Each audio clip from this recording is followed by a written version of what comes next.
राधा माधव जय कुंज बिहारी।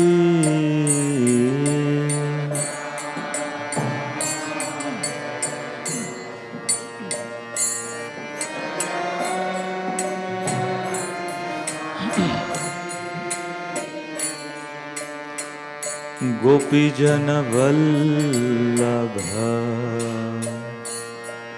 जय गिरिवर धारी।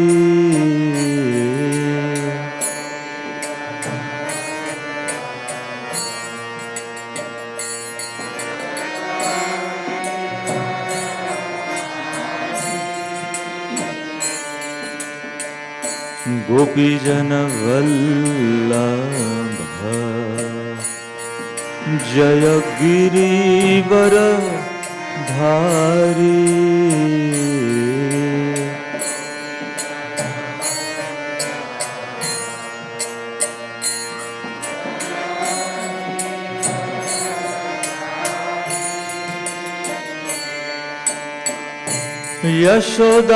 यशोदानंदना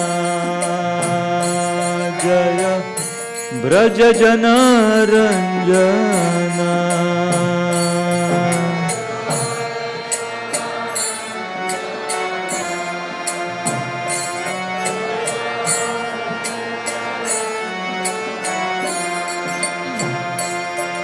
जय यशोदानंदना जय ब्रज जन रंजना।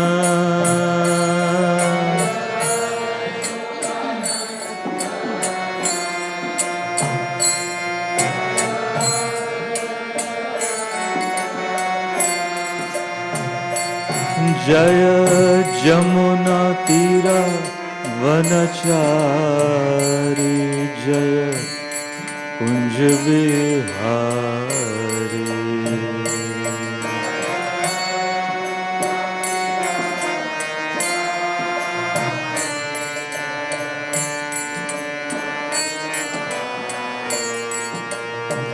जय जमुना तीरा वनचारी जय कुंज बिहारी।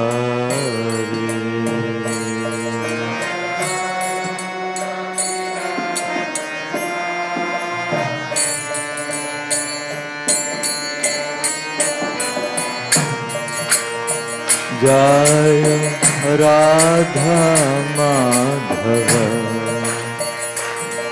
जय कुंज बिहारी।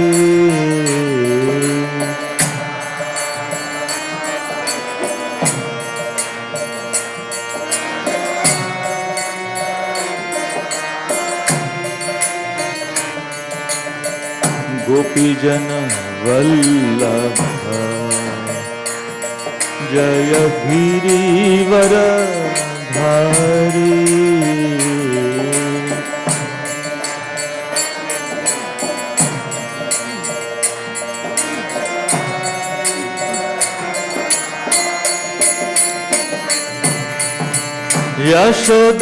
यशोदानंदना जय ब्रज जन रंजना।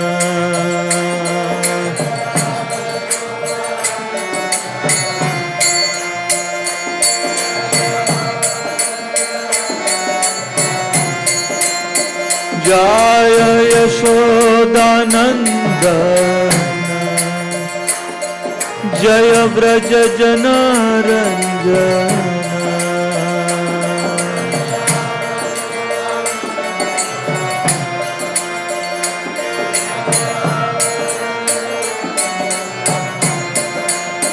जय जमुना तीरा वनचारी जय Kunj Bihari.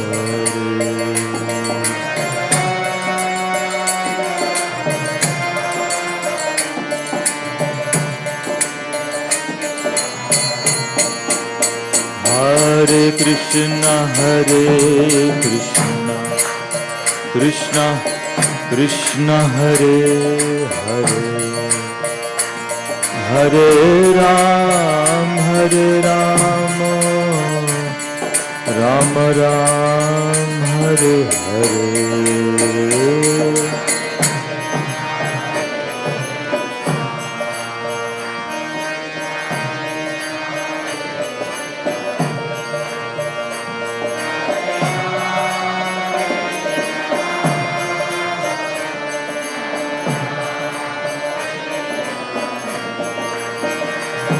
Hare Krishna, Krishna Krishna, Hare Hare, Hare Ram, Ram Ram, Hare Hare.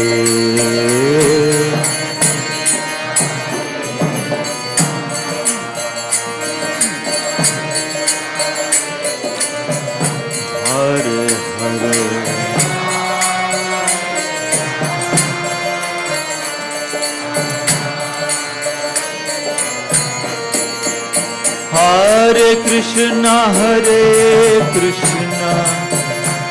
Krishna Krishna, Hare Hare, Hare Ram, Ram Ram, Hare Hare.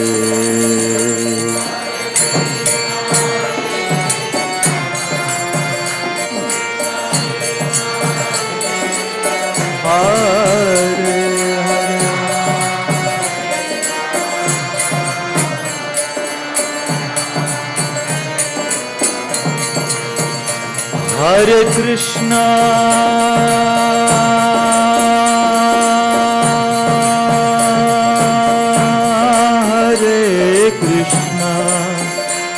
Krishna Krishna, Hare Hare, Hare Ram, Ram Ram, Hare Hare.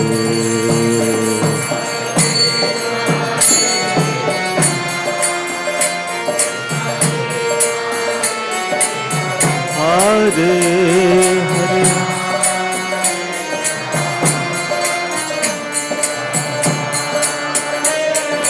Hare Krishna, Krishna Krishna, Hare Hare, Hare Ram, Ram Ram, Hare Hare.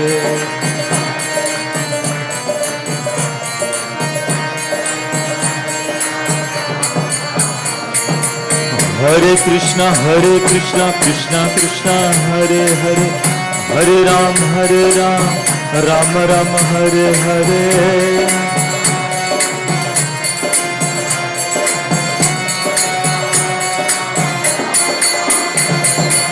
Hare Krishna, Krishna Krishna, Hare Hare, Hare Ram, Ram Ram, Hare Hare.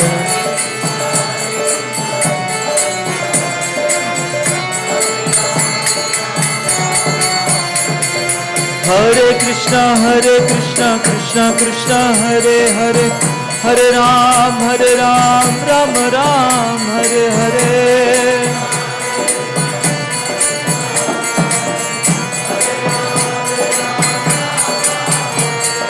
Hare Krishna, Krishna Krishna, Hare Hare, Hare Ram, Ram Ram, Hare Hare.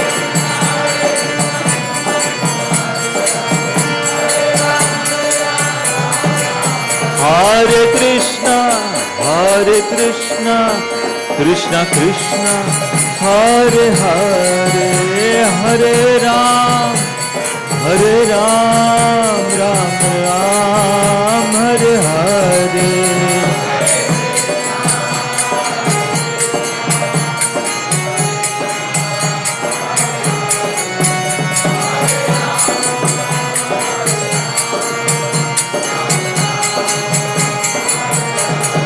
Jayo Radha Madan Gopal, Radha Madan Gopal, Radhe.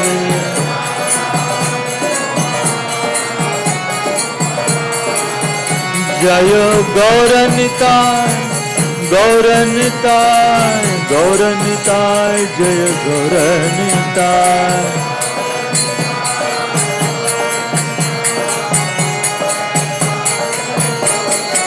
Prabhupada Prabhupada Prabhupada जय जय प्रभुपाद।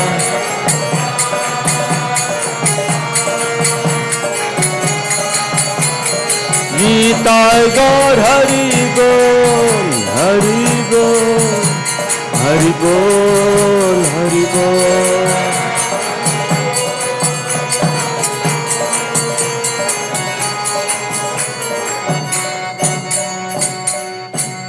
जय ओम विष्णुपाद परमहंस परिव्राजकाचार्य अष्टोत्तर Shri Srimad His Divine Grace Abhay Charanaravinda Bhaktivedanta Swami Srila Prabhupada की जय। जय ओम विष्णुपाद परमहंस परिव्राजकाचार्य अष्टोत्तर Shri Srimad His Divine Grace Srila भक्ति सिद्धांत सरस्वती गोस्वामी महाराज शिल प्रभुपाद की जय। अनंत कोटि वैष्णव वृंद की जय। नामाचार्य शिल हरिदास ठाकुर की जय। प्रेम से कहो श्री कृष्ण चैतन्य प्रभु नित्यानंद श्री अद्वैत गदाधर शिवासदि गौर भक्त वृंद की जय। श्री श्री राधा कृष्ण गोप गोपीनाथ श्याम कुंड राधा कुंड गिरि गोवर्धन की जय। ब्रजभूमि श्री वृंदावन धाम की जय। मायापुर नवदीप धाम की जय। पुरुषोत्तम क्षेत्र श्री जगन्नाथपुरी धाम की जय। गंगा माई की जय। जमुना माई की जय। भक्ति देवी की जय। कृष्ण भक्ति प्रदायिनी श्रीमती तुलसी महारानी की जय। श्री हरिनाम संकीर्तन की जय। श्री श्री राधा मदन गोपाल ललिता विशाखा देवी की जय। श्री श्री निताय गौर सुंदर की जय। ग्रंथराज श्रीमद् भागवतम की जय। निताय गौर प्रेमानंदी हरि हरि बोल। समवेत गौर भक्त वृंद की जय। समवेत गौर भक्त वृंद की जय। समवेत गौर भक्त वृंद की जय। जय श्री श्री गुरु गौरांग की जय। ओम नमो भगवते वासुदेवाय।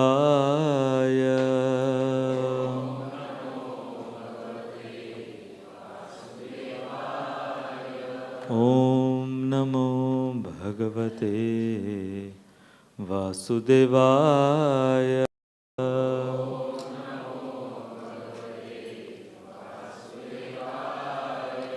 ओम नमो भगवते वासुदेवाय।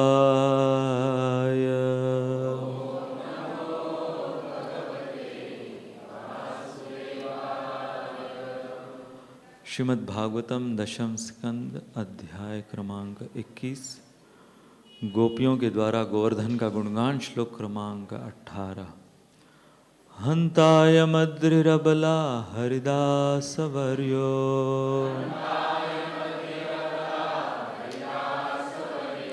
यद राम कृष्ण चरण स्पर्श प्रमोदः।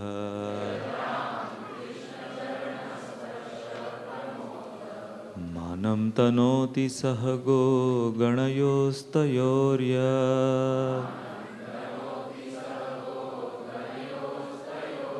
पानीयसूयवसकन्दरकन्दमूलै।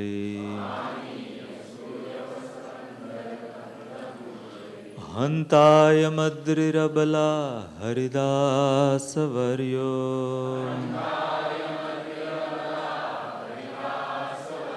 यद रामकृष्ण चरण स्पर्श प्रमोदः।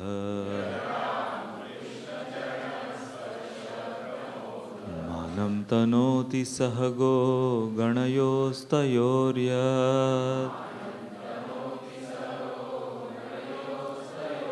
पानीयसूयवसकन्दरकन्दमूलै।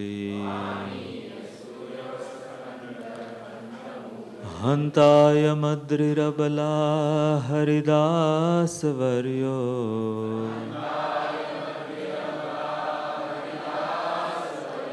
यद रामकृष्ण चरण स्पर्श प्रमोदः।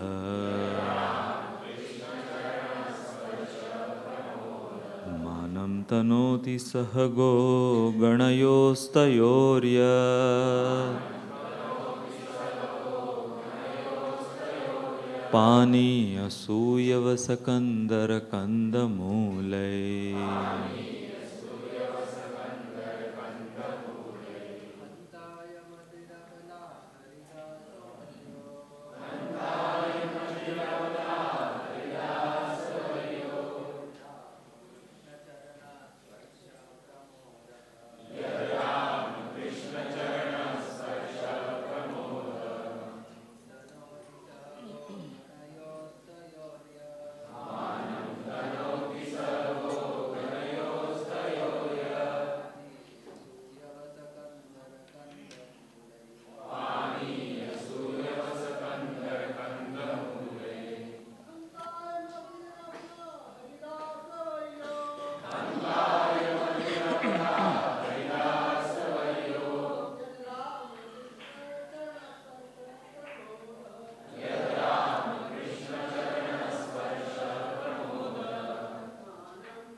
हंत ओ अयम यह अद्रि पर्वत अबला।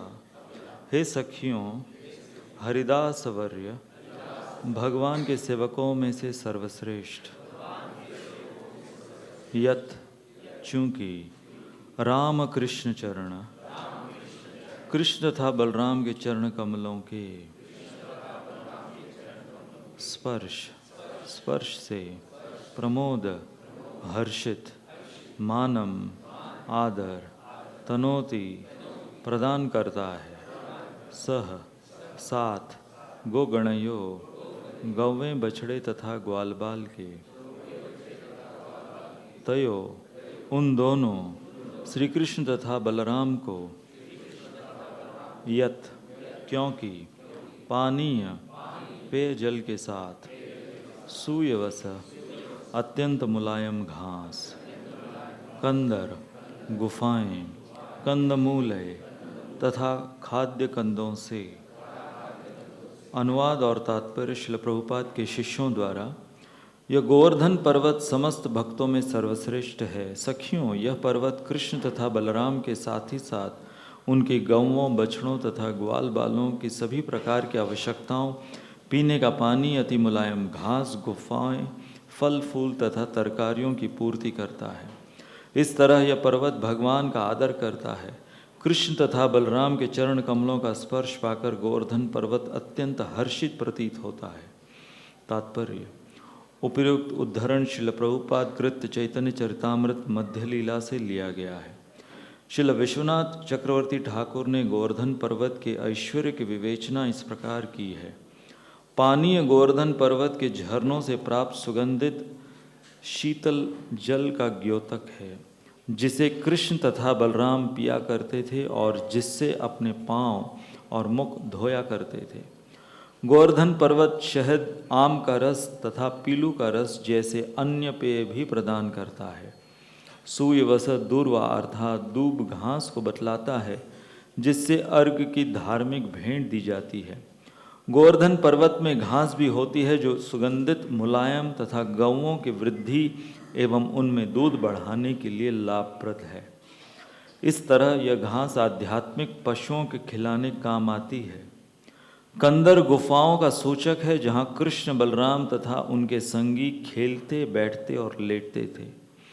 ये गुफाएं तब आनंद देती है जब या तो बहुत गर्मी हो, या सर्दी हो, या फिर वर्षा हो रही हो। गोवर्धन पर्वत में खाने के मुलायम कंद, शरीर सजाने के रत्न, बैठने के लिए समतल स्थान तथा चिकने पत्थर, चमकीले जल और अन्य प्राकृतिक वस्तुओं के रूप में दर्पण तथा दीपक प्रदान करता है।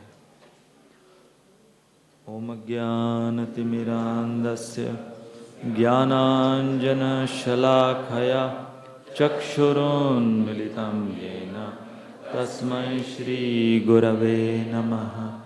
श्रीचैतन्यमनोभीष्टं स्थापितं येन भूतले स्वयं रूपः कदा मह्यं ददाति स्वपदान्तिकं। वन्देऽहं श्रीगुरोः श्रीयुतः पदकमलं श्रीगुरून् वैष्णवांश्च। श्रीरूपं साग्रजातां सहगण रघुनाथान्वितं तं सजीवं साद्वैतं सावधूतं परिजनसहितं कृष्णचैतन्यदेवं श्रीराधा कृष्णपदान् सहगण ललिता श्रीविशाखान्वितांश्च। हे कृष्ण करुणा सिंधु दीनबन्धुर्जगत्पते गोपेश गोपिकाकान्त राधाकान्त नमोस्तुते।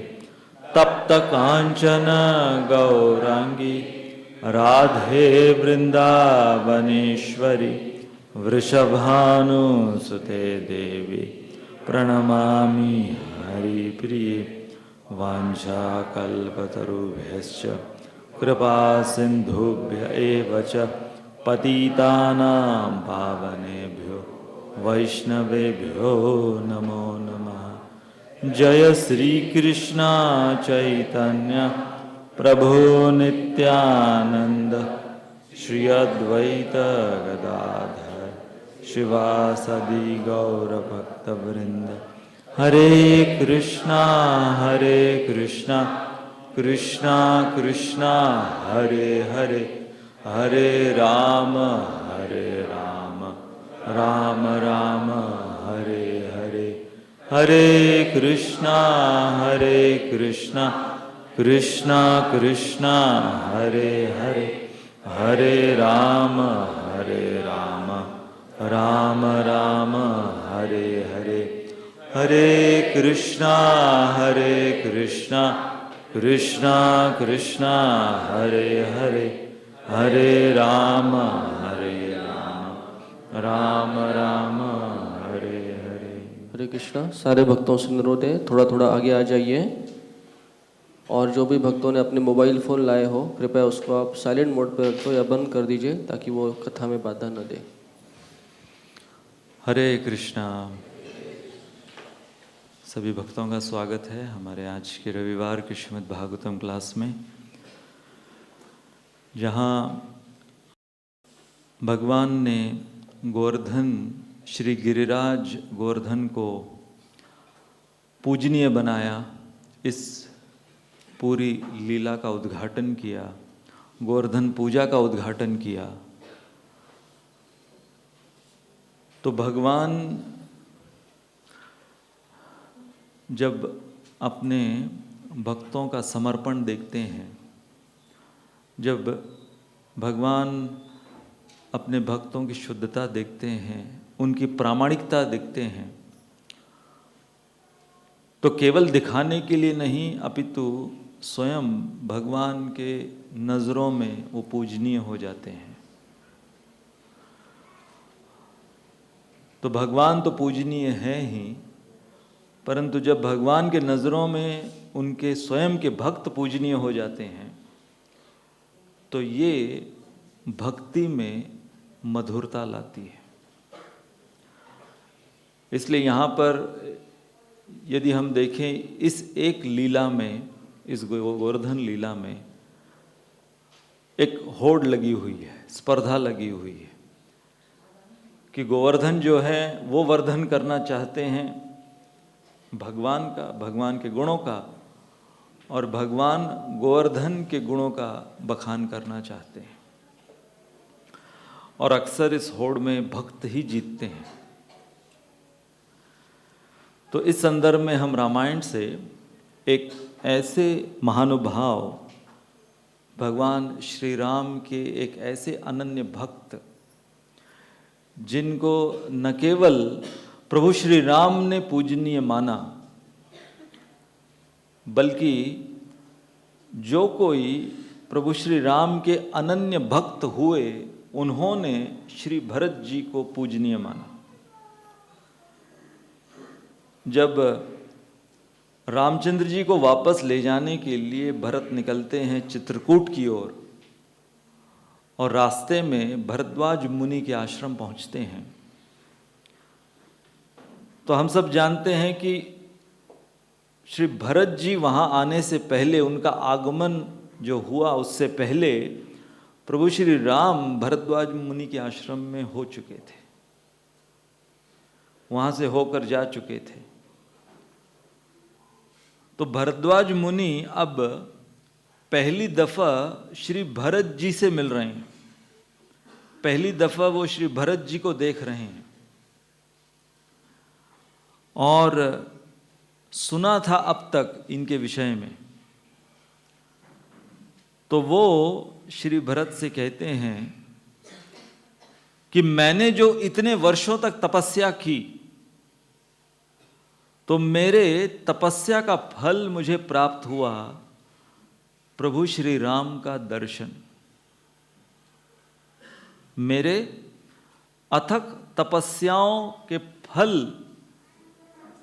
को मुझे राम दर्शन के रूप में वो फलोन्वित हुआ। तो यदि कोई मुझसे पूछे तो राम दर्शन जो आपको प्राप्त हुआ वो अपने आप में एक इतना बड़ा पुण्य है, अपने आप में वो इतनी बड़ी उपलब्धि है, तो उसका श्रेय क्या प्राप्त हुआ आपको? तो वो कहते हैं कि रामचंद्र जी के दर्शन सानिध्य का श्रेय मुझे प्राप्त हुआ श्री भरत जी का दर्शन और सानिध्य। तो यहां पर उनका गणित देखिए, वो रामचंद्र जी की कृपा भरत जी के रूप में आई, इसे मानते हैं। तो जो भक्ति का सिद्धांत है कि हम डायरेक्टली भगवान के सानिध्य में आना भी नहीं चाहते और उसमें इतनी मधुरता नहीं मिलेगी जितनी कि भगवान के जो पार्षद हैं, शुद्ध भक्त हैं, उनके द्वारा हम उन्हीं भगवान की भक्ति, उन्हीं भगवान का सानिध्य प्राप्त करें। तो उदाहरण दिया गया है कि जैसे भगवान श्री कृष्ण की बांसुरी, हर समय भगवान श्री कृष्ण अपनी बांसुरी के लिए रहते थे। तो बताया गया है कि जब भगवान गोपों के साथ संग किया करते थे तो वो दिन में होता था, और संध्या के पश्चात गोपियों के साथ संग करते थे। तो जब गोपों के साथ संग करते थे तो गोपियां नहीं होती थीं, जब गोपियों के साथ संग करते थे तो गोपगण नहीं होते थे। परंतु एक भक्त भगवान श्री कृष्ण के, वो हर समय भगवान के साथ रहते थे, वो भगवान की बांसुरी। इसलिए जो वृंदावन के पेड़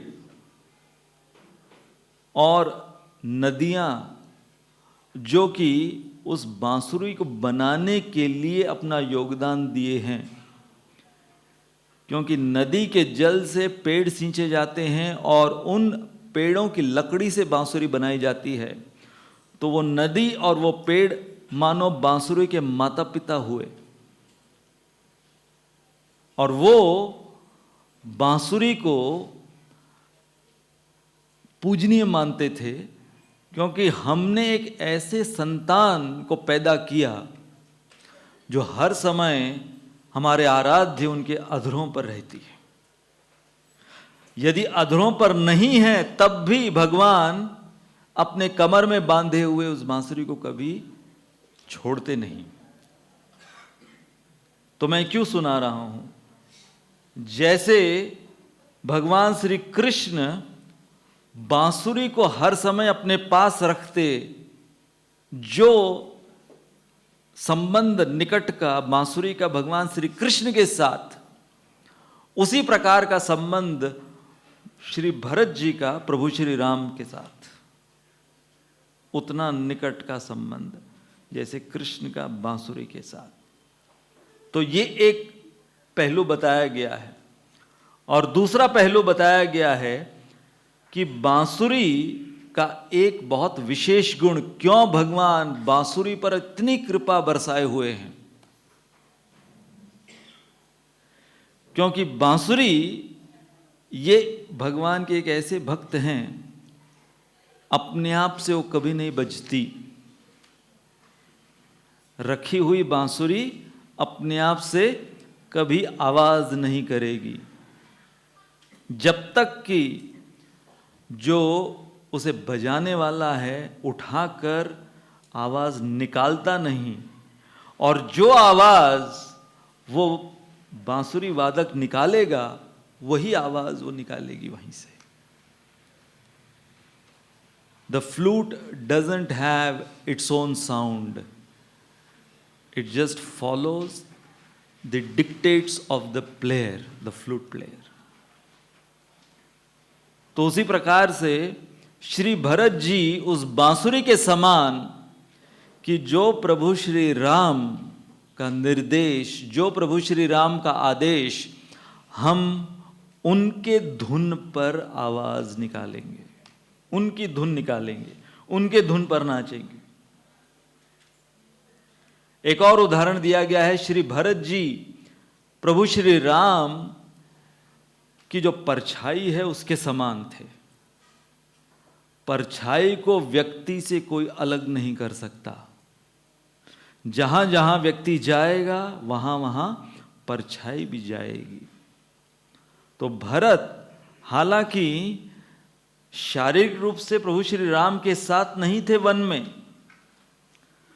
परंतु प्रभु श्री राम निरंतर श्री भरत जी का चिंतन किया करते थे और वो श्री राम का चिंतन किया करते थे। इसलिए बताया गया है कि राम और लक्ष्मण इन्होंने बाह्य शत्रुओं का वध किया, परंतु शत्रुघ्न और भरत, इन्होंने आंतरिक शत्रुओं का वध किया, और वो है अभिमान। ये जो अभिमान है, अहंकार है, ये जो आंतरिक शत्रु हैं, सबसे बड़ा शत्रु जो है, जिसके वजह से सारे बड़े बड़े युद्ध, छोटे मोटे जितने भी युद्ध या कलह जो होता है लोगों के बीच में, ये इस अहंकार, इस अभिमान के वजह से होता है। तो क्यों भरत इनको ये इतना ऊंचा पद, पूजनीय पद प्राप्त हुआ? जैसे कि ये लिस्ट हमने ले रखी है कि इतने लोगों ने श्री भरत जी, जो कि बेकसूर थे, कोई इनका कसूर नहीं था, यदि पूछा जाए, देखा जाए तो एक ही कसूर कह सकते हैं कि कैकेयी के पुत्र थे। पता नहीं इसे यदि हम कसूर माने या न माने, लेकिन उस वजह से इतने लोग जो उनके निकट के, जिनको वो अपना सबसे निकटतम पार्षद मानते थे, जिनको वो अपना आराध्य भी मानते थे, वो सब भरत पर आरोप लगाने लगे एक एक कर कर। तो ये बताया गया है कि श्री भरत जी को जो राम पादुका प्राप्त हुई, ये सब टेस्ट पास करने के पश्चात, राम पादुका अर्थात प्रभु श्री राम चरण में आश्रय, यदि श्री राम चरण आश्रय हम चाहते हैं तो भरत जी के पद चिन्हों पर चलते हुए तैयार रहना होगा, ये सारी चुनौतियों का सामना करने के लिए। तो हमने हमारे पिछले सेटिंग्स में ये जो शिक्षा है कि उन्होंने इन सब को स्वीकृति दी, he didn't resist, he accepted। तो एक है एक्सेप्टेंस और एक है एक्सपेक्टेशंस।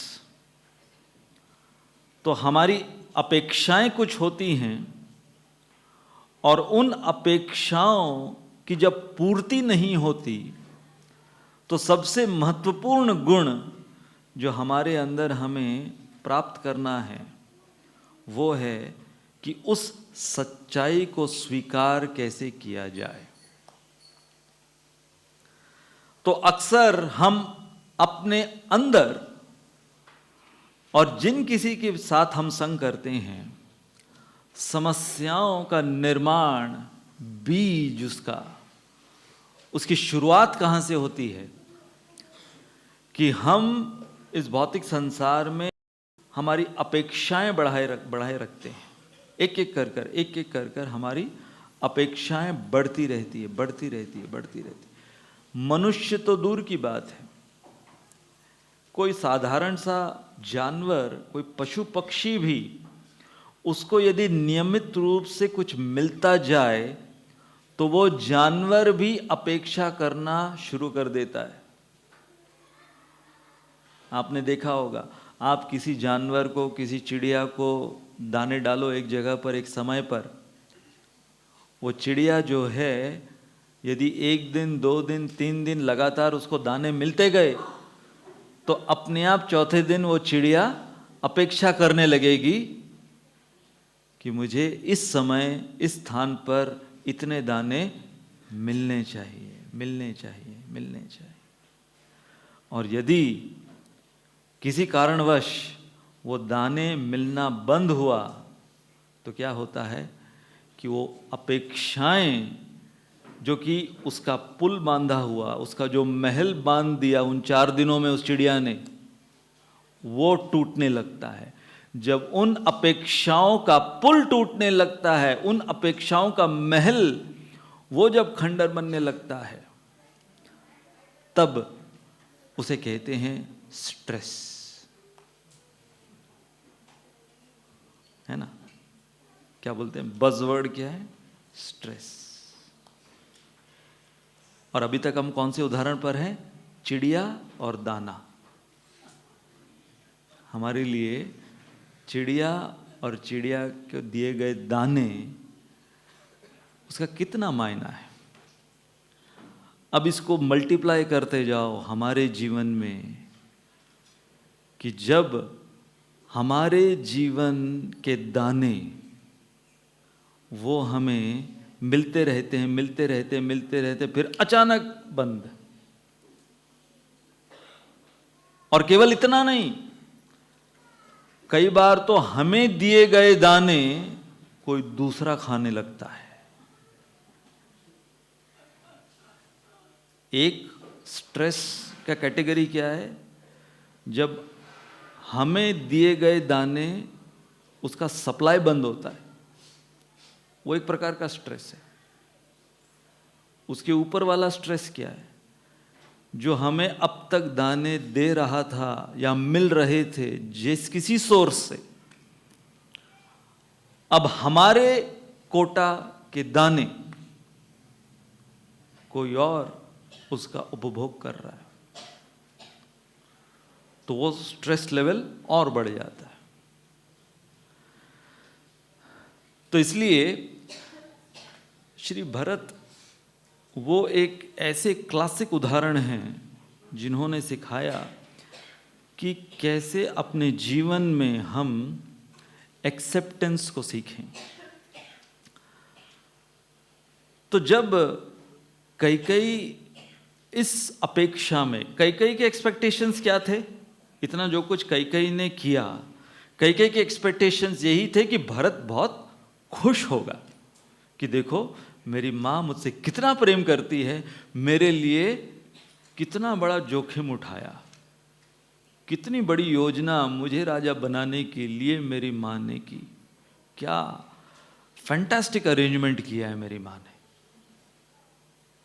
कैकेयी के ये एक्सपेक्टेशंस थे। तो बहुत खुशी खुशी वो प्रतीक्षा कर रही थी भरत के आने का।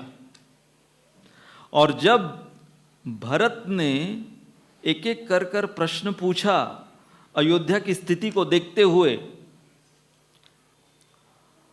और जब कैकेयी ने समाचार सुनाया, सबसे पहले उन्होंने पूछा अपने पिता दशरथ के विषय में कि वो हर समय मुझे मेरा स्वागत करने के लिए आते, वो नहीं दिख रहे, वो कहाँ, पिताजी कहाँ हैं?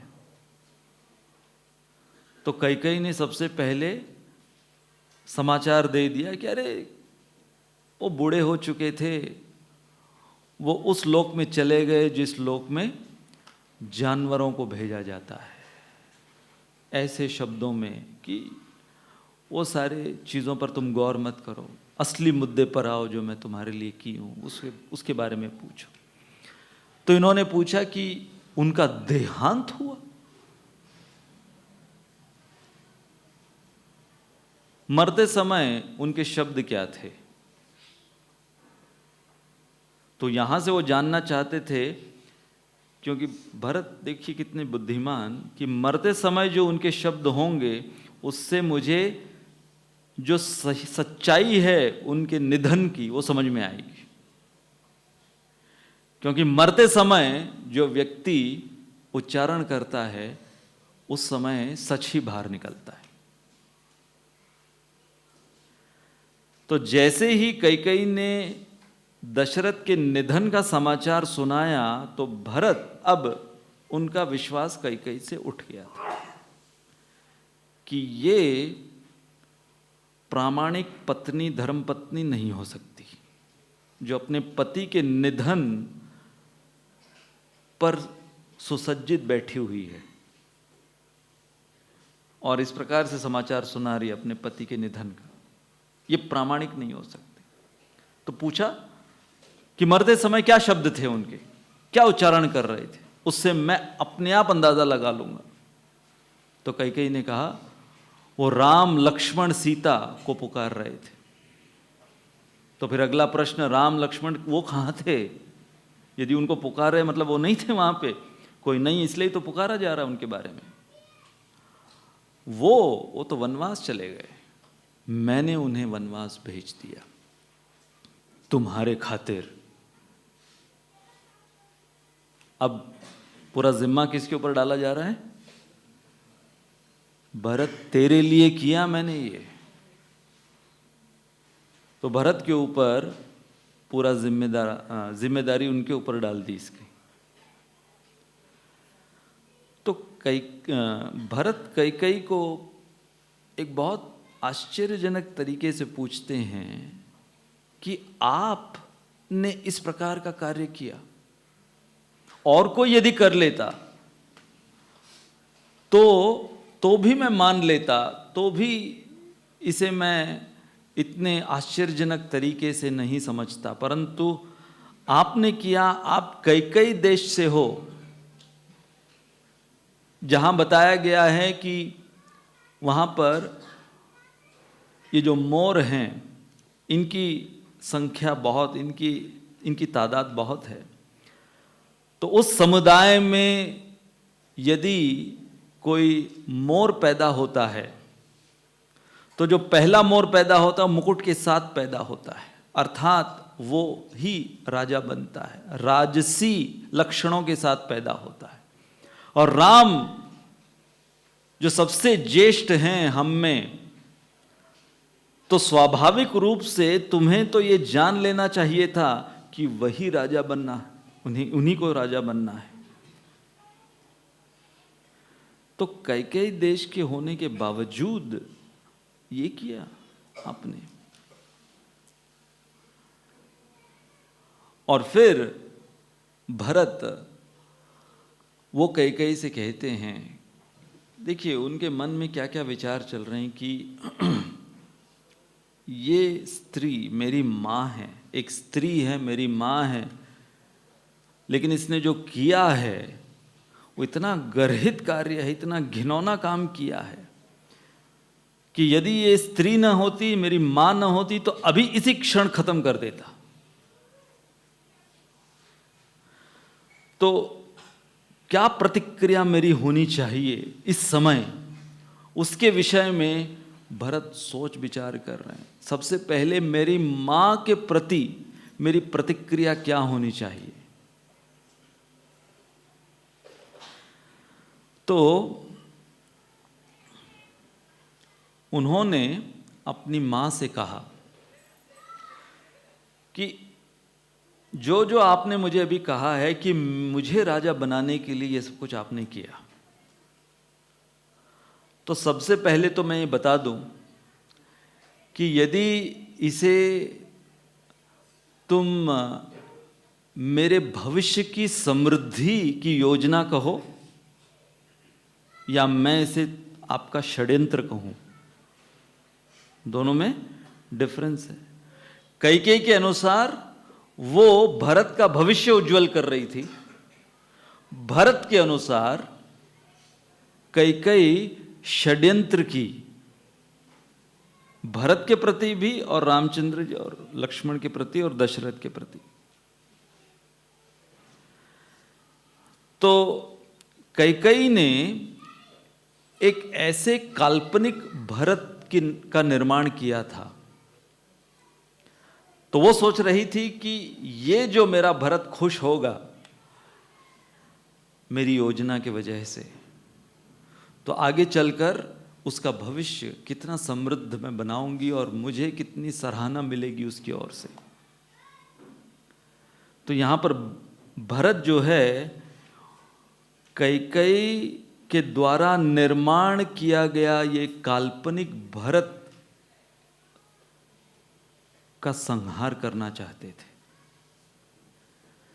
तो कैकेयी ने शारीरिक रूप से एक भरत को जन्मा था और यहां अब एक काल्पनिक भरत को जन्म दिया है जो कि कैकेयी के षड्यंत्रों से खुश होंगे। क्या समझ में आ रहा है? माता पिता शारीरिक रूप से संतान को जन्म देते हैं और उसके पश्चात जब वो अनरियलिस्टिक एक्सपेक्टेशंस अपने संतान से रखते हैं, वो एक सेकंड बर्थ देते हैं अपने बच्चों, इमेजिनरी, कि ये जो मेरा बेटा है, ये जो मेरी बेटी है, ये मेरा नाम इस प्रकार से रोशन करेंगे, ये करेंगे, वो करेंगे, और फिर असलियत कुछ और आती है। तो भरत ने कैकेयी को कैसे सुधारा। हम इस मुद्दे पर थोड़ी चर्चा किए थे। एक है किसी को दंड देना और एक है किसी को सुधारना। Punishment and correction. So Bharat, he applied correcting without punishing. बहुत इंटेलिजेंस चाहिए इसके अंदर, बहुत कल्चर्ड अप्रोच चाहिए to correct someone without punishing. तो भरत ने कह दिया कि जो कुछ आपने मेरे लिए प्लान किया है, मैं मारूंगा नहीं आपको, मैं आपको अयोध्या से बाहर भी नहीं निकालूंगा, लेकिन आपके लिए दंड मैं क्या दूंगा, आपके प्लान को मैं पूरा नहीं होने दूंगा।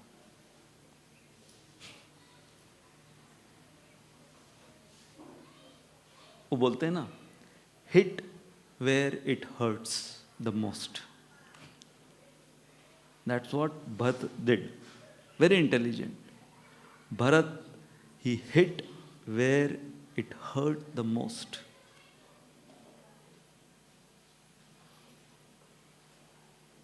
तो जैसे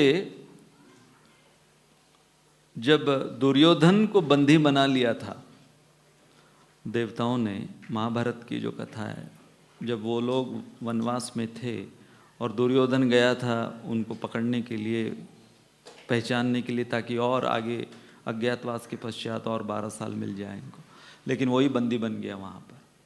तब भीम और अर्जुन वहाँ पर युधिष्ठिर महाराज ने भेजा, और भीम तो ख़त्म करना चाहते थे कि ये ऐसा नालायक आदमी, इसको तो यहीं ख़त्म कर देना चाहिए, इसकी जान नहीं बख्शनी चाहिए। तब युधिष्ठिर महाराज कहते हैं, नहीं, हर समय शस्त्र बाहर निकालने की जरूरत नहीं है। युधिष्ठिर महाराज भीम से कहते हैं कि तुम्हें दुर्योधन को दंडित करना है ना, तो सबसे बड़ा दंड दुर्योधन के लिए क्या होगा, तुम्हारे हाथों वो छोड़ा गया, क्योंकि सबसे ज्यादा दुर्योधन को द्वेष भीमसेन से था। तो भीमसेन के एहसान तले वो जिएगा, इससे बड़ा दंड दुर्योधन के लिए और कोई नहीं। तो जाओ और उसे छुड़वाओ और पूरी दुनिया में ये ऐलान कर दो कि दुर्योधन जो है वो भीम के एहसान तले जी रहा है। Hit where it hurts the most. Correcting without punishing. एक बार मैंने ये किस्सा बताया था, हम एक घर गए थे साउथ इंडिया में, तो वहाँ पर मैंने देखा उनका 10 साल का लड़का बहुत शरारती, तो बहुत अलग अलग तरीके से उसकी शरारत कम करने की कोशिश की माता पिता ने, नहीं हो पा रहा था। तो उन्होंने बहुत एक इंटेलिजेंट तरीका निकाला। तो मैंने देखा 10 साल का ये लड़का, अब आप अंदाज़ा लगा सकते हैं 10 साल के लड़के का कद कितना होगा, कितना वो शारीरिक रूप से बड़ा होगा। लेकिन उसको जो निक्कर उन्होंने पहना रखा था उसके डबल साइज का, और बिना बेल्ट के। तो डबल साइज का निक्कर बिना बेल्ट के। तो मैंने देखा वो दिन भर दोनों हाथों से निक्कर को पकड़े हुए घूमता फिरता घर में।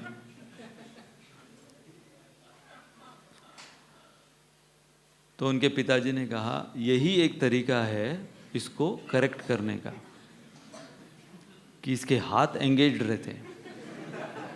जब इसके हाथ एंगेज्ड हैं तो ये और कोई मस्ती यहाँ वहाँ नहीं कर सकता। और वो उनका नुस्खा काम आया। उसके आधे से ज़्यादा शरारतें बंद हो गई। ये टिप्स हैं कुछ।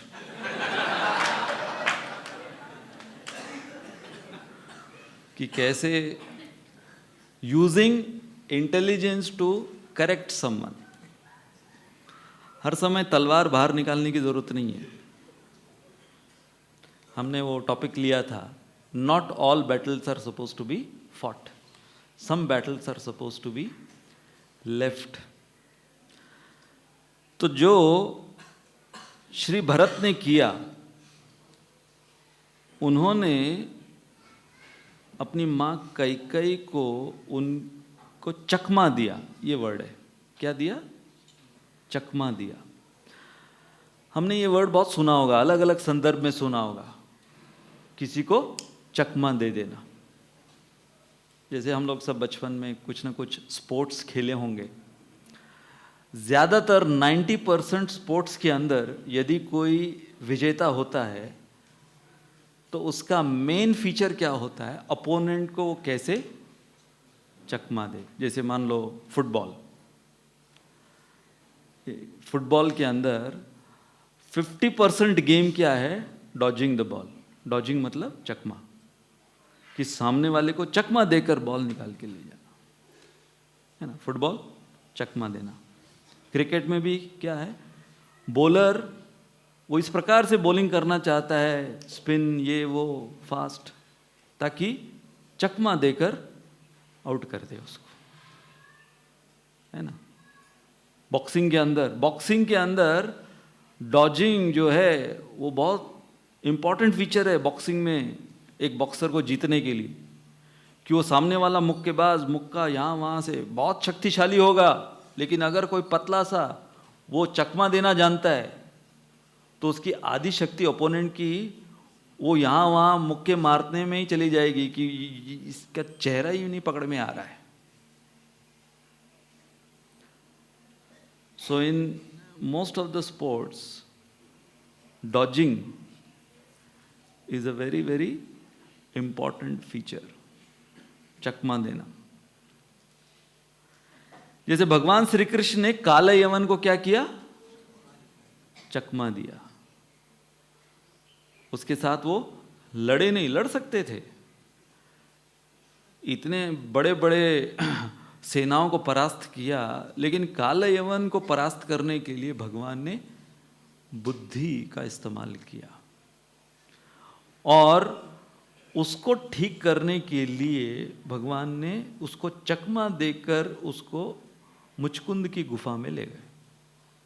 तो एक पूरी स्टोरी है श्रीमद् भागवत में।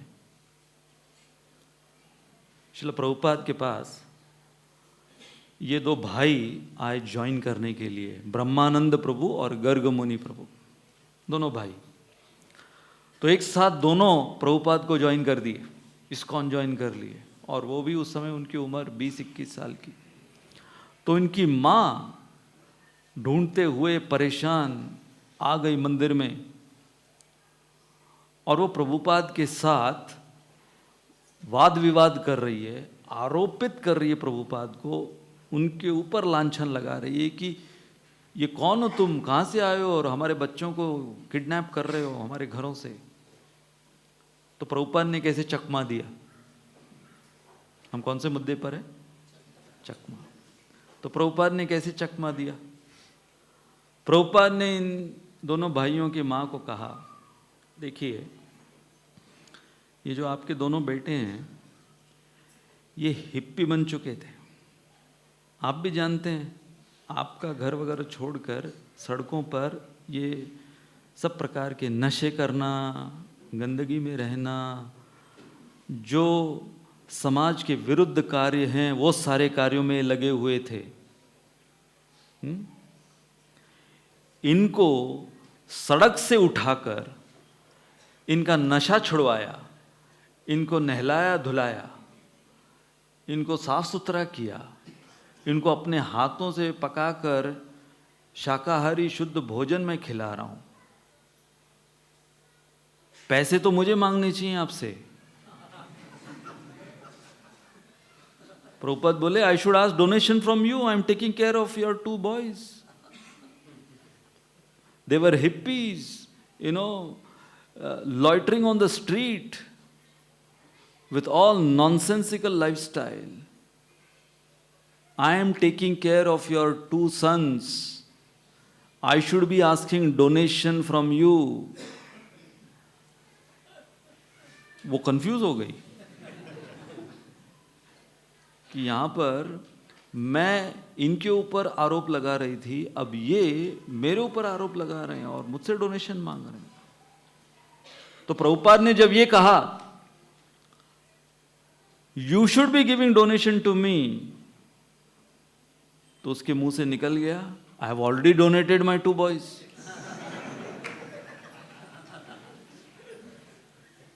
अब मुंह से निकली हुई बात अब वापस कैसे ले?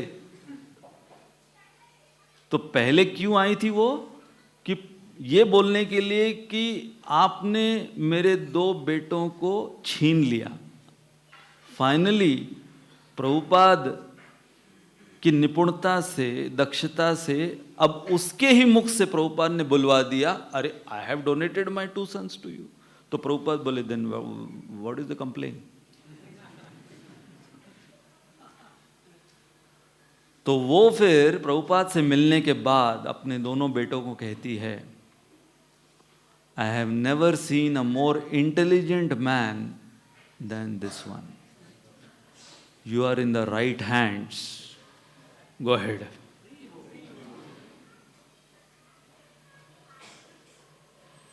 तो यहां पर महत्वपूर्ण मुद्दा क्या है कि sometimes you don't have to physically punish someone in order to correct that person.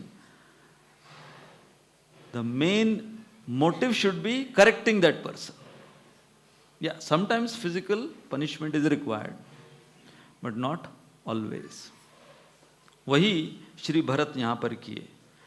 Shatrughan मारना चाहते थे मंथरा को भी, लेकिन भरत जी ने कहा कि नहीं, मैं तो कैकेयी को, मेरी स्वयं की मां को मार डालता जो उसने किया है, लेकिन ये तरीका नहीं है उनको सुधारने का. तो अब हम एक और महत्वपूर्ण लेसन लेंगे कि कैकेयी ने जो एक डिसीजन लिया, कैकेयी को लगा ये मेरा इंडिविजुअल डिसीजन है, मेरे परिवार के लिए, मेरे बेटे के लिए. She considered her decision as individual decision. खुद के परिवार के लिए मैंने किया है, बाकी मुझे कोई लेना देना नहीं है कि अयोध्या में क्या होगा, अयोध्या के बाहर क्या होगा, कौशल्या के साथ क्या होगा, कुछ सोचा नहीं उसने. One individual decision can knowingly and unknowingly affect several parties. यहां पर हम देखते हैं कि कैकेयी के एक निर्णय के वजह से कितने लोग अफेक्ट हुए, आज दिन तक हम चर्चा कर रहे हैं उसकी.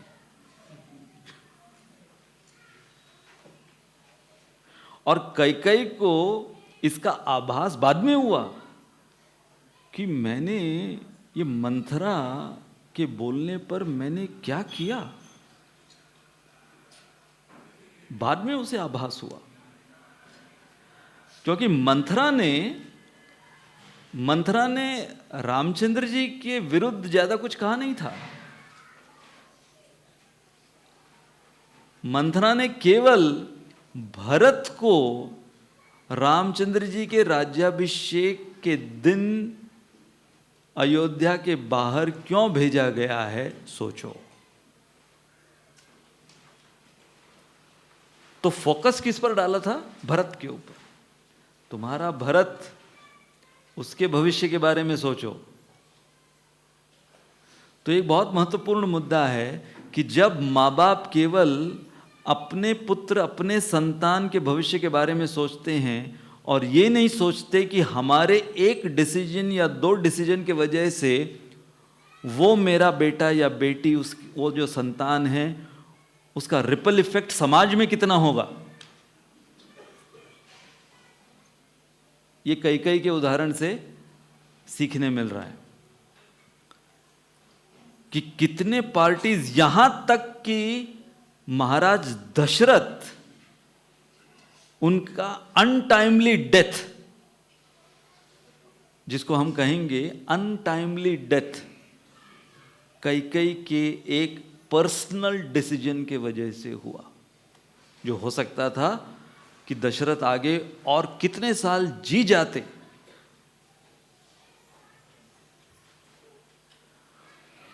और कितने सारे पार्टीज इन्वॉल्व। तो यदि हम केवल इमोशंस का आदान प्रदान देखें, कई ने जो किया, और कई से शुरुआत होकर अलग अलग लोगों, पार्टीज, एजेंसीज के इमोशंस जो एक्सचेंज हुए, जो कई टोटली इनसेंसिटिव थी उसके बारे में। तो सबसे पहले कई के इमोशंस क्या थे? Hope, adulation. एडुलेशन का अर्थ होता है कि यदि हम कुछ काम करते हैं और हमें लगा कि हमने कोई बहुत बड़ा कारनामा किया है, तो लोग उसकी सराहना करनी चाहिए, उसका जयकार या हमें बधाई देनी चाहिए उसके लिए। उसको बोलते हैं एक्सपेक्टिंग एडुलेशन। तो कई क्या सोच रही थी कि मैंने जो किया है मुझे फूल मालाएं देंगे Bharat, I will receive adulation from Bharat, endorsement. Bharat, Manthara ने तो बोल ही दिया, मंथरा ने तो फाइनली बोल दिया कि यदि तुमने अपने जीवन में कोई बुद्धिमानी का काम किया है तो आज किया है। तो क्वेश्चन क्या है? whom are you getting endorsements from? उस पर निर्भर करता है कि आपका लेवल कितना है। जैसे आजकल भारत के पॉलिटिकल सिनेरियो में भी ये समझने के लिए बहुत जरूरी है कि आपको समर्थन किससे मिल रहा है। एंडोर्समेंट मतलब समर्थन। समर्थन देने वाली पार्टी, उसका लेवल क्या है? तो कई इस इमोशंस में उस समय थी। उसके प्रेजेंट इमोशंस क्या थे? Hope, adulation, endorsement. ये साइमल्टेनियसली हो रहा है। ये हम कह रहे हैं कि उसके साथ भरत को जब सब कुछ पता चल रहा है, तो भरत के मन के इमोशंस क्या हैं? कई के डिसीजन की वजह से शॉक, आश्चर्यचकित भरत, और शेम, इतने लज्जास्पद उनके अंदर कि मेरी मां ने ये सब कुछ किया। क्रोध, एम्बैरेसमेंट, कि उसके साथ साथ उनको शर्म आ रही थी कि ये अब आगे चलकर मुझे सब इसी नजरों से देखेंगे। तो जो कई के मन में उसके डिसीजन की वजह से इमोशंस चल रहे थे, साइमल्टेनियसली भरत के मन में ये इमोशंस चल रहे थे। कौशल्या, जो कि डायरेक्ट अफेक्टेड पार्टी, क्योंकि कौशल्या ने अपने पति को खो दिया और अपने पुत्र को खो दिया और अपनी बहू को खो दिया। तो कौशल्या एक और अफेक्टेड पार्टी, साइमल्टेनियसली उनके इमोशंस क्या? Traumatised, shattered and lifeless. और अयोध्यावासी, अयोध्यावासी जो कि इस अपेक्षा में थे कि प्रभु श्री राम फाइनली राजा बनने वाले हैं, जिनकी प्रतीक्षा में थे अयोध्यावासी इतने वर्षों से। अनाउंस कर दिया, किसने? दशरथ ने अनाउंस किया। और वही दशरथ जो कि हमको इतना दिलासा, इतना होप्स दिए कि रामचंद्र जी राजा बनने वाले हैं, वही दशरथ अपने बेटे को अब वनवास भेज रहे हैं। दे फेल्ट बिट्रेड, इनसिक्योर और अनाथ, अपने आप को अनाथ महसूस करने लगे। अब तो दशरथ भी नहीं है, रामचंद्र जी, लक्ष्मण और सीता तो चले गए, दशरथ भी चले गए। बचा कौन है अयोध्या में हमें संभालने के लिए? भरत? पता नहीं, उसकी भी मिली भगत होगी अपने मां के साथ, यही तो वो लोग सब कह रहे थे। तो इस एक स्लाइड में आप देखो, कई के एक डिसीजंस के वजह से इमोशंस कितने लोगों के अंदर उसने खलबली मचाई। ये वर्ड है, क्या मचाई उसने, और उसे कोई अंदाजा नहीं है कि उसके एक डिसीजन की वजह से कितने लोगों के जीवन में उसने खलबली मचा दी। बहुत बार होता है, हम इनोसेंटली और कन्वीनियंटली, कंफर्टेबली अपना जीवन जिए रहे हैं, हमने कोई डिसीजन ले लिया, किसी को कुछ बोल दिया, और उसके बाद में कितने पार्टीज उनके जीवन में हमने खलबली मचा दी, हमको समझ में ही नहीं आता। कई बार मैंने अपने आंखों से देखा है, ड्राइविंग करते समय आपने देखे होंगे कुत्ते स्ट्रीट क्रॉस करते हैं, कभी गाड़ी के सामने बीच में गाड़ी फिर हॉर्न मार रही है, ब्रेक मार रही है। कई बार मैंने देखा है कि कुत्ते वो स्ट्रीट क्रॉस कर रहे हैं और उनको पता नहीं कि उनके एक स्ट्रीट क्रॉस करने की वजह से गलत समय, गलत जगह, गलत तरीके से कितने गाड़ियों में खलबली मचाई है उस कुत्ते ने। कई बार एक्सीडेंट हो जाते हैं।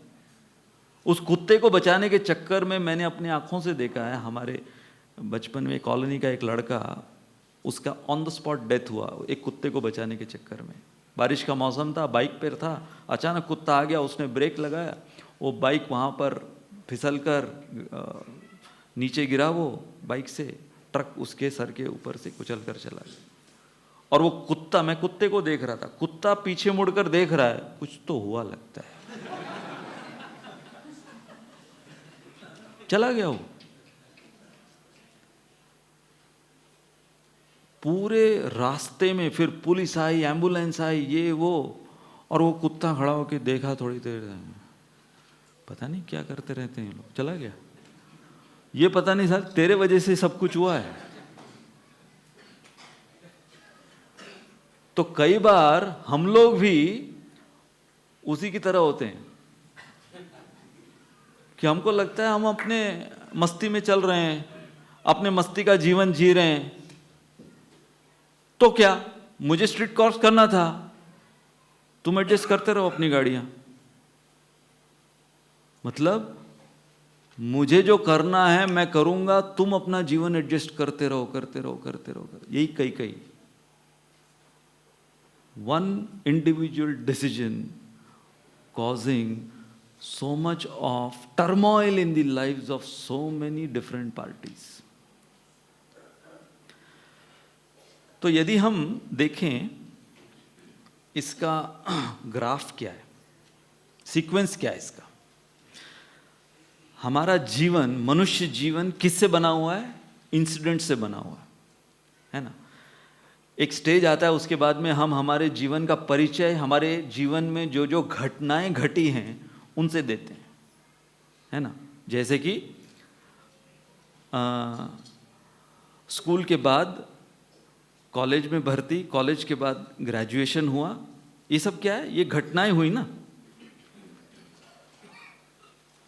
फिर शादी, बहुत बड़ी घटना होती हो। अब वो बात अलग है कि वो घटना है कि दुर्घटना है। वो मैं बता रहा था कि मेरा फ्रेंड हरजिंदर, हम लोग बैंक में थे, तो एक हमारा कोलीग था, बहुत सालों से उसकी शादी का चल रहा था, रिश्ता नहीं मिल रहा था, प्रभाकरन उसका नाम। तो फाइनली उसकी शादी तय हो गई, तो वो अपना वेडिंग कार्ड लेकर आया, हम दोनों को दिखा रहा है। तो हरजिंदर उसका वेडिंग कार्ड देखकर पूछता है, घटनास्थल कहाँ है?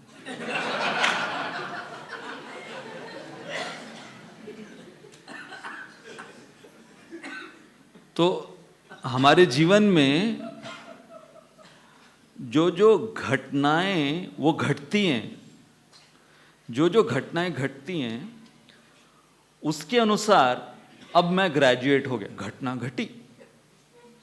अब मैं एक डॉक्टर बन गया, घटना घटी। अब मैं किसी कंपनी में मैनेजर बन गया, घटना घटी। अब मैं पति बन गया, पत्नी बन गई, घटना घटी। तो घटनाओं के आधार पर, लेकिन ये जो इंसिडेंट्स हैं इनके पीछे हमारे एक्शंस होते हैं, एक्शंस के पीछे हमारे डिसीजंस होते हैं, और डिसीजंस के पीछे हमारे शुरुआत कहां से होती है? इच्छा द्वेष समुत्थेन द्वंद्व मोहेन भारत। भगवान ये सीक्वेंस के बारे में गीता में बताएं। शुरुआत कहां से होती है? बैठे बैठे हम साइलेंटली एक इच्छा करते हैं, है ना। उस समय वो बहुत मासूम लगती है इच्छा। ये नहीं पता चलता है कि आगे चलकर ये इच्छा कितनी खलबली मचाने वाली है मेरे आसपास के समाज में। जैसे मान लो कि एक फैमिली डिनर के लिए किसी रेस्टोरेंट में जाते हैं।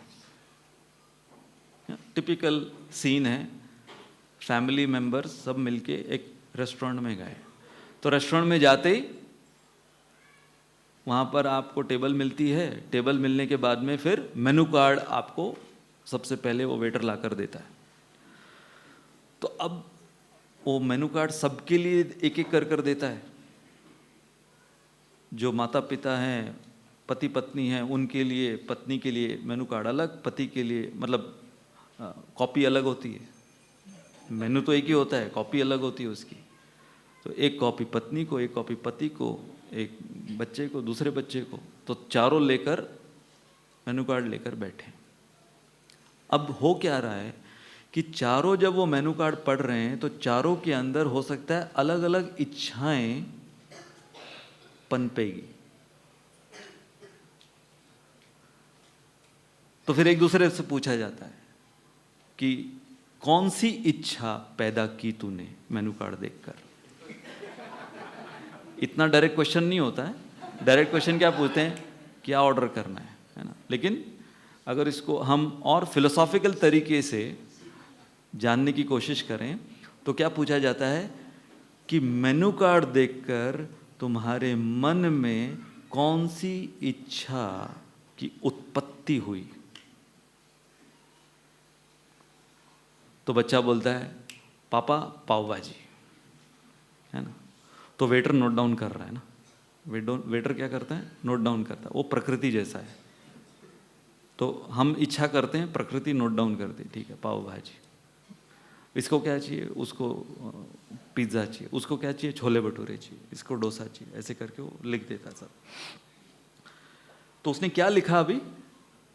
उसने सबकी इच्छाएं लिख दी, है ना।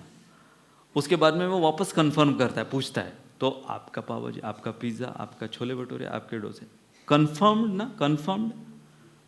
बोले हाँ कंफर्म। अब हो गया, क्या बोलते हैं उसको? ऑर्डर प्लेस हो गया। मतलब you have made your decision. Desire के बाद क्या आ गया? डिसीजन। जैसे ही अब वो desire has turn into decision, सारे एजेंसीज लग गए। वो अंदर जाके चिल्लाता है, ए पाव भाजी, छोले भटूरे, ये डोसा, आपको सुनाई भी देता है, सब लग जाता। पाव नहीं है, पाव लेके आ जाओ। बेकरी में जाके पाव लेके आ रहा है वहाँ से। बटर नहीं है, बटर लेके आओ। उसके लिए अमूल बटर की कंपनी खोली हुई है। आपके पाव भाजी के लिए अमूल बटर की कंपनी खोली हुई है। आपके पाव भाजी के लिए वो पाव की बेकरी खुली हुई है, वहाँ पर कोई बना रहा है आपके लिए, आपको पता ही नहीं है। आपने इनोसेंटली बैठ के एसी रेस्टोरेंट के अंदर ऑर्डर कर दिया पाव भाजी, इतने लोग, खलबली मच गई, है ना। फाइनली वो इतनी सी पाव भाजी आपके प्लेट में लाने के लिए अगर आप बाहर निकल के देखो तो कितने लोग लगे थे। जैसे आप लोग यहाँ पे संडे को आते हो, फेस्टिवल्स में आते हैं, बैठे हैं आराम से, है ना। उसके बाद में बाहर आपको पता नहीं, वो किचन के अंदर जानकीनाथ प्रभु से पूछो, हमारी किचन टीम से पूछो, कब से लगे हुए रहते हैं। हम लोग तो यहाँ पे इत्मीनान से बैठे हैं, जैसे ही लेक्चर खत्म हुआ तो देखे काउंटर लगा हुआ है और सर्विंग चालू है, तो हमको लगता है क्या इतना, खिचड़ी तो है। वो एक खिचड़ी बनाने के लिए कितने एजेंसीज पीछे गए हैं, कब से वो सब्जी कटिंग चल रहा है, कितने ब्रह्मचारी इसको तकलीफ देकर, बुला बुला कर, उठा उठा कर, कई बार तो पिछली रात से सब्जी कटिंग, और फिर उसको लाना यार्ड से, सब्जी यार्ड से लाना।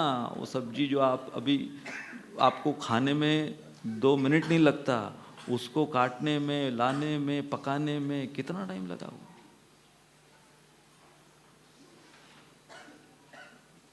तो हाँ, हम मेनू कार्ड में देख लेते हैं अलबेली दाबेली, आजकल नाम भी ऐसे रहते हैं, अलबेली दाबेली, अतरंगी सलाद, चलो अच्छा लग रहा है। लेकिन उस अलबेली दाबेली के लिए कितने लोग दबाए गए, कहाँ कहाँ।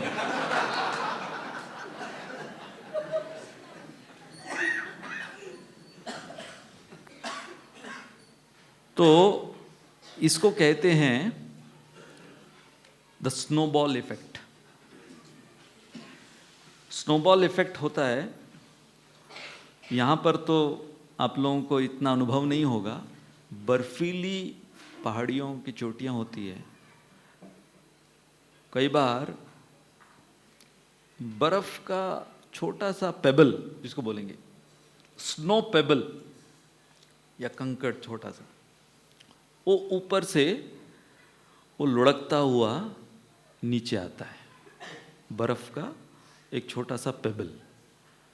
लेकिन जैसे वो लुढ़कता रहता है तो वो और बर्फ को अपने ऊपर लपेटता रहता है। तो यहाँ पर जैसे आप देखो कि वो छोटा सा पेबल जो है, फिर वो धीरे धीरे गोला बनता है, गोला का फिर बड़ा गोला बनता है, फिर बाद में वो एक बोल्डर जिसको कहेंगे इतना बड़ा बन जाता है कि वो पेबल शुरुआत में जिसको कोई लात मार के तोड़ सकता था, लेकिन जब वो इतना बड़ा पर्वत समान बन जाता है तब वो अपने साथ कईयों को लेकर बाहर ले जाता है।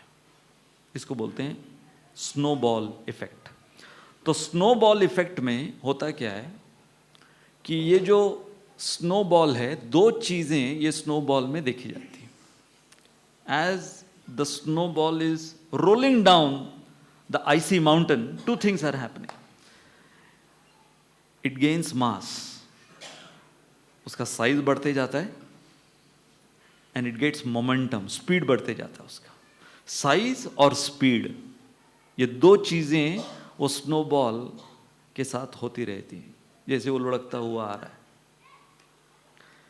इच्छाएं इस स्नोबॉल की तरह है।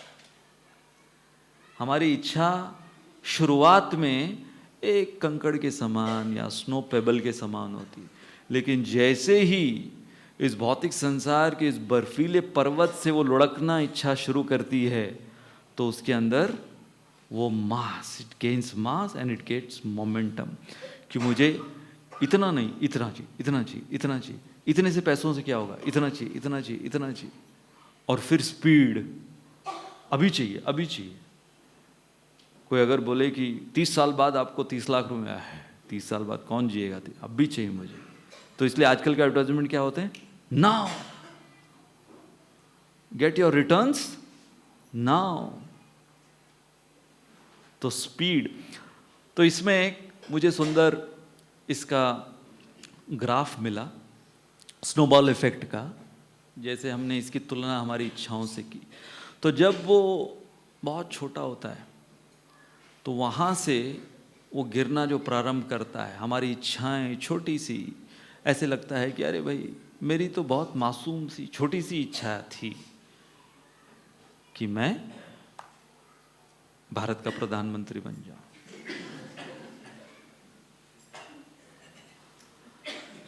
तो वहां से वो गोला लुढ़कते हुए एक पॉइंट आता है, ये बहुत इंपॉर्टेंट पॉइंट है, और वो कौन सा है, नो गोइंग बैक पॉइंट। तो जो नो गोइंग बैक पॉइंट है, कई बार वहां तक हमारी इच्छाओं को मासूम या मासूमियत का दर्जा दिया जा सकता है, उस पॉइंट को पार कर दिया, फिर आ जाता है पॉइंट ऑफ नो रिटर्न। जैसे कि उसने 3 बार पूछा ना, वेटर ने 3 बार पूछा, पक्का ऑर्डर पक्का, वापस रिपीट भी करता है वो, ये ऑर्डर है पक्का ना। फिर आने के बाद अगर कोई अरे मुझे नहीं इच्छा है इसको देख के खाने की, तो जनरली वो वेटर और वो लोग क्या बोलते हैं, तो ऑर्डर क्यों किया था, अब इसको कौन खाएगा। तो तुम वेटर को नहीं बोल सकते, अच्छा तुम भी तो खाने वाले हो ना, तुम भी तो डिनर लोग हैं, तुम खा लेना। नहीं, तुमने ऑर्डर किया था, तुमको ही बिल भरना पड़ेगा, तुम खाओ या न खाओ वो तुम्हारे ऊपर है, बिल तो तुमको भरना पड़ेगा। हर समय आप यूज करते हो ना, कुछ सॉफ्टवेयर यूज करते हो, उसमें भी हर समय आता है cancel allow, cancel allow, cancel allow, don't allow allow, don't allow allow, पूछ लेते पहले। एक बार आपने वो दबा दिया, बस उसके बाद में फिर आपने नहीं नहीं अरे रुको, हो गया। This feature can not be undone.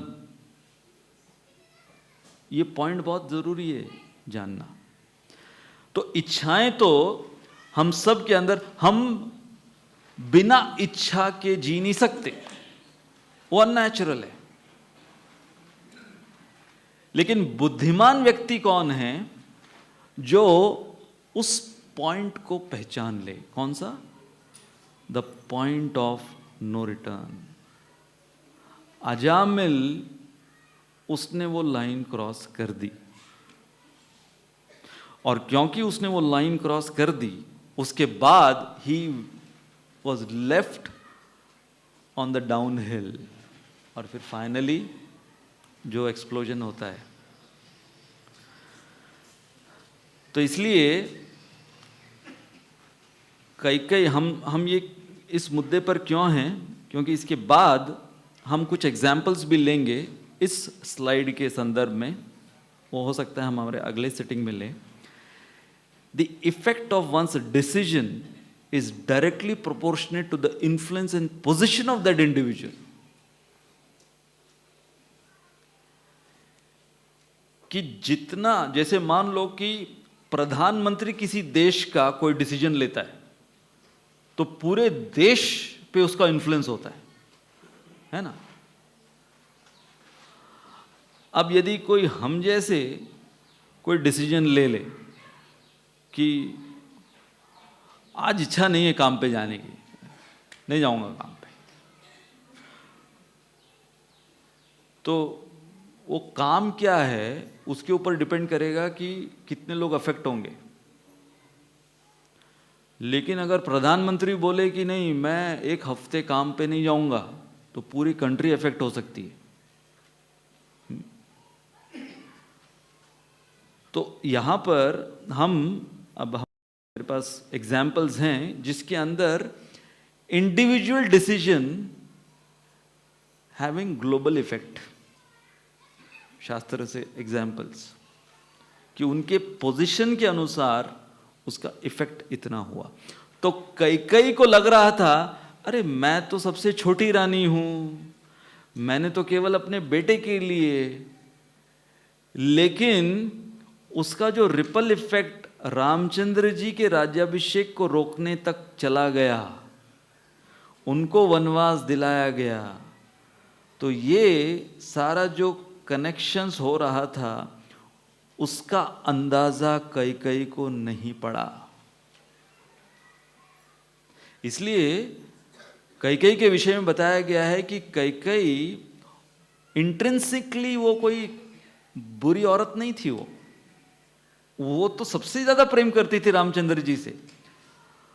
और ये जो डिसीजन उसने लिया उसमें उसे कोई बदले की भावना नहीं थी रामचंद्र जी के प्रति, वो मेन फोकस था ही नहीं। मेन फोकस उसका भरत को बस मिल जाए राजगद्दी, वो था। तो उसी प्रकार से कई बार हमारे अंदर की जो इच्छाएं होती हैं वो हमें लगता है कि कोई ज़्यादा किसी को हानि नहीं पहुंचेगी। अरे मैं भी थोड़ा बहुत अपने विषय में सोचा, इच्छा की मैंने, कितने लोगों को इसका फर्क पड़ेगा। लेकिन कई बार हम आगे चलकर देखते हैं कि वो जो हमारी मासूम सी इच्छा थी, वो एक मासूम सी इच्छा का परिणाम कितने पार्टीज को भुगतना पड़ रहा है। So real maturity is before you put that desire into decision, foresee the consequences of how many parties will be affected by your decision and then take that decision. तो इसके जो और एग्जाम्पल्स हैं शास्त्र के, वो हम हमारे अगले सिटिंग्स में लेंगे। ये बहुत इम्पॉर्टेंट मुद्दा है, ख़ास तौर पर एक साधक जो अपने जीवन में निर्णय लेता है और एक नागरिक, एक देश का नागरिक होने के नाते कई बार हमको लगता है कि अरे भाई जो बड़े बड़े नेता हैं, प्रधानमंत्री हैं, वो लोग जो डिसीजंस लेंगे उससे देश सुधरेगा। नहीं, कई बार देश बिगड़ा है हमारे निर्णयों की वजह से। तो इसलिए अगर हम हमारे स्केल पर निर्णय सही लेंगे तो हम वो स्नोबॉल इफेक्ट प्रारंभ करेंगे in a good way to change the circumstances around us. एक इंडिविजुअल दूसरे इंडिविजुअल को अपने डिसीजन से अफेक्ट कर सकता है, दूसरा इंडिविजुअल तीसरे से, एक परिवार, एक समाज, एक राष्ट्र और पूरा देश और पूरा विश्व। बहुत बहुत धन्यवाद। हरे कृष्णा।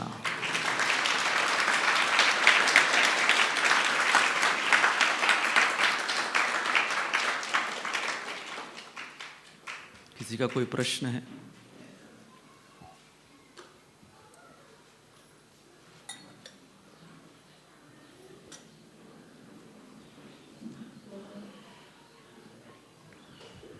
हरे कृष्ण प्रभु जी।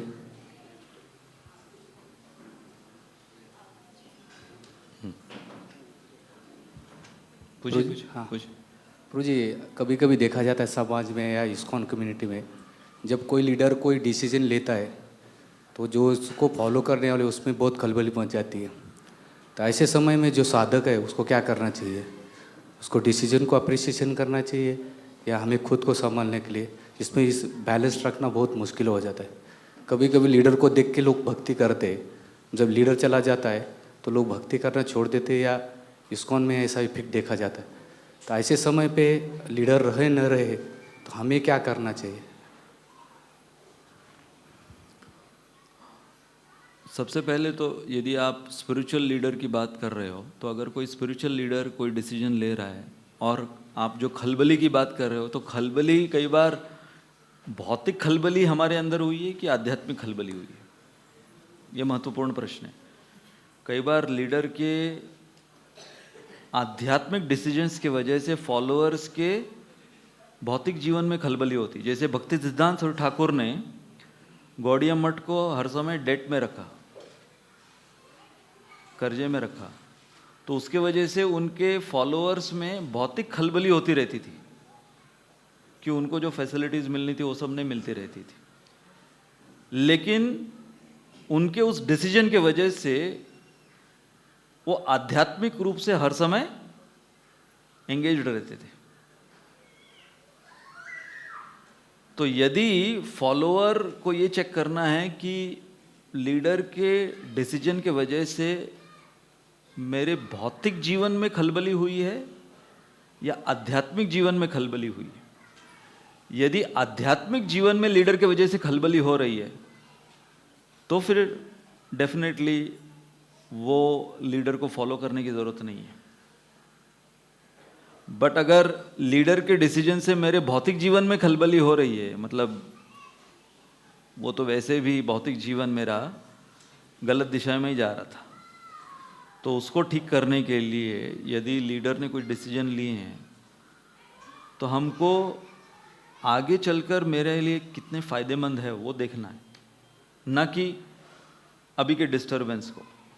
जैसे डॉक्टर जब किसी का इलाज करता है तो ऑपरेशन कर रहा है तो पहले काटेगा तो खलबली मची ना, खून आ रहा है, काट दिया तो पेशेंट बोला ये क्या कर रहे हो, गलत डिसीजन तुम्हारा, ठीक करने के बजाय तुम और काट रहे हो मुझे। लेकिन अगर वो पेशेंट मतलब he has to have patience, है ना, कि वो अभी खलबली मचा रहा है, डॉक्टर ऑपरेशन में अभी खलबली मचा रहा है ताकि आपको आगे चलकर परमानेंटली ठीक करने के लिए। और दूसरा जो आप कह रहे हैं कि यदि लीडर वो आइडियल नहीं है, और ऐसा बहुत देखा जाता है, चाहे वो मटेरियल फ्रंट्स पे हो चाहे स्पिरिचुअल फ्रंट्स पे हो, कि लीडर स्टैंडर्ड्स जो उसको फॉलो करने चाहिए उस स्टैंडर्ड्स को फॉलो नहीं कर रहा है, तो हाँ, इसलिए हमारा ये जो भक्ति का मार्ग है इसके अंदर जैसे श्रील प्रभुपाद ने इतने सारे गुरु दिए हैं, और हम देखते हैं इस्कॉन के अंदर कि हमें प्रेरणा सबसे मिलकर लेनी है। हम खाली ये नहीं बोल सकते कि मुझे प्रेरणा खाली मेरे गुरु से या मेरे शिक्षा गुरु से।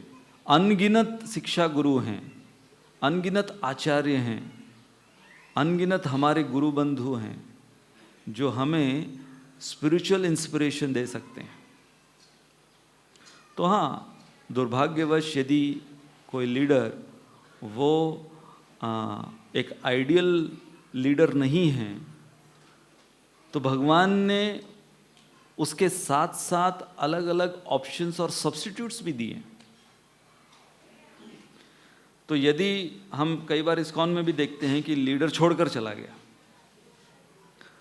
तो फॉलोअर भी उनके साथ साथ चले जाते हैं, उनके पीछे नहीं जाते। उनको जहाँ जाना था पहले से वो प्लान करके रखे थे कि ये जैसे ही जाएगा तो हमारे एड्रेस रेडी हैं, तो वो सही मायने में वो फॉलोअर्स थे ही नहीं, है कि नहीं। So a real follower will hold on to the principle of leadership. There are two things. One is leader and the principle of leadership. So real follower will hold on to the principle of leadership even though the leader is absent. समझ में आया? गुरुजी, ये भक्ति का असली meaning क्या है? जैसे हम भक्ति को कई बार रिलेटेड करते हैं सेवा से, कर्म से, तो ये भक्ति क्या है? और जो हम ये सुनते हैं लोगों के अनुभव, संतों के अपने अनुभव सुनते हैं भक्ति के द्वारा कि उनको ऐसी भक्ति प्राप्त हुई, तो असली अर्थ क्या है? ये भक्ति क्या है? ये इससे रिलेटेड है क्या, सेवा से या कर्म से? तो जरा इसको हाँ जी एक्सप्लेन। जैसे एक माँ और बच्चे के बीच में एक शब्द है ममता, है ना। माँ और बच्चे का जो प्रेम है उस प्रेम को कहते हैं ममता। तो ममता की परिभाषा क्या है कि जो माँ है वो बच्चे की खुशी के लिए कुछ करती है, और बच्चा जो है अपने माँ की खुशी के लिए जो कुछ करे।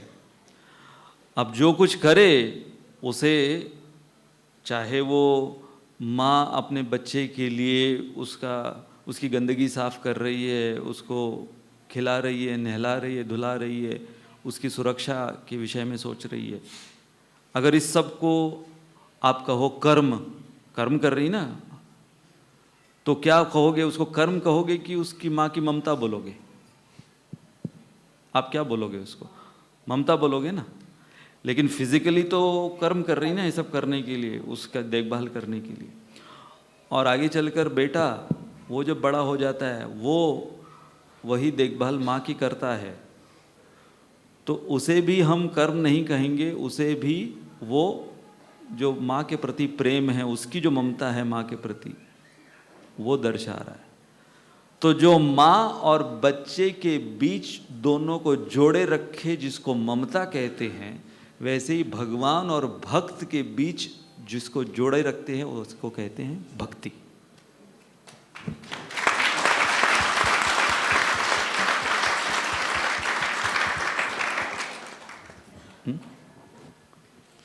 जय ग्रंथराज श्रीमद् भागवतम की जय, शिल प्रभुपाद की जय, निताय गौर प्रेमानंद।